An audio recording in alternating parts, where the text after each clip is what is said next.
Oklahoma, but the storm we're looking at is over Mississippi-Alabama state border, and that's pretty far out. We're talking about 375 miles, so it's pretty far out.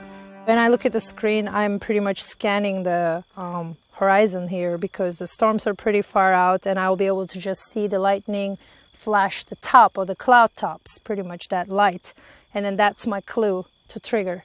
And that's when I press the button, and I don't see the sprite until I actually replay that little capture. And I'm hoping that I actually captured something.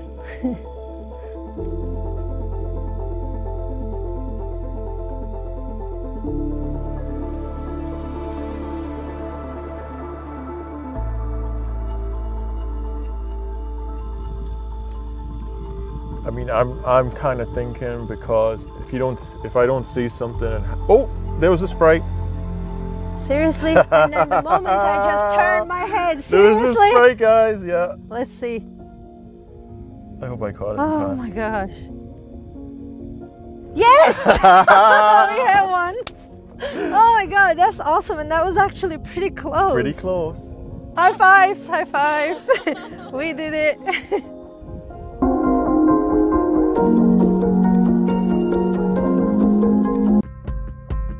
The Space Launch System is the next generation heavy lift rocket for NASA that's going to take humans and cargo missions farther into deep space than ever before. SLS is massive. It's the size or larger than most buildings. We're talking about flying a skyscraper, essentially. So we need a lot of propulsion. A big portion of it is really just the propellant that we need to get that heavy weight off the ground. These rockets need to go 5 times the speed of sound to get out of the atmosphere. And what happens is that the air acts as a can crusher, and it's trying to crush that vehicle. So what we have to do as aerodynamicists is quantify what those forces are doing to your rocket. As we're testing in the wind tunnel, we're looking at the pressures that the body sees all the way up. That really just determines how strong that shell needs to be. We need it to be nice and strong, but not too strong, because if we make it too strong, then the rocket is too heavy, and that takes away from some of the payload that we can fly into space. Every time we design a new launch vehicle, the airflow is different, so we have to test. Our first test launch for SLS will be going around the moon and back again. We are building that vehicle right now. It's being stacked up as we speak, and we'll be ready to fly in 2020. When the Space Launch System flies, no other rocket will be able to take such heavy payloads into space. Our ability to carry all that heavy equipment up there is incredibly.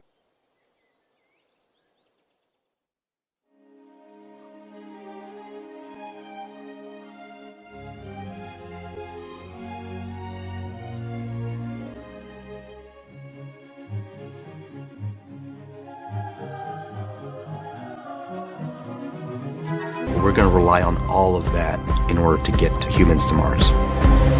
NASA, while we've developed a lot of the technology that's going into a lot of these rockets, and our government is funding most, if not all, of this work, either directly or indirectly, we need those partners so that we can keep pushing the frontier.